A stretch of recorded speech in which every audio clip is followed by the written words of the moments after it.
સુરત શહેરના Bhestan police station ખાતે નોંધાયેલ એનડીપીએસના ગુનામાં છેલ્લા 6 મહિનાથી નાસ્તા ફરતા આરોપીને હાથ બનાવટના દેશી તમંચા સાથે ઝડપી પાડતી ભેસ્તાન પોલીસ સુરત પોલીસ કમિશનરના આદેશથી સમગ્ર સુરત શહેરમાં વણશોધાયેલ ગુનાઓ શોધી કાઢવા તેમજ નાસ્તા ફરતા આરોપીને પકડી પાડવા માટે સૂચના આપેલ હતી।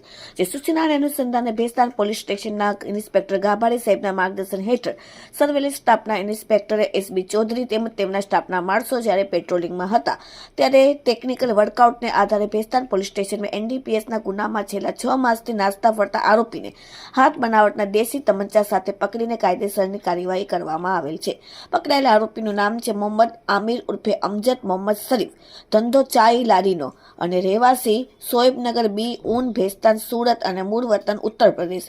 હાલમાં તેમની પાસેથી પોલીસે દેશી હાથ બનાવટનો તમંચો નંગ 1 અંદાજિત કિંમત ₹5000, મોબાઈલ નંગ 1 ₹25,000 મળીને કુલ ₹30,000 મુદ્દામાલ ભેસ્તાન પોલીસે ઝડપીને કાયદેસરની કાર્યવાહી કરી છે। Bureau report, daily India TV, Surat.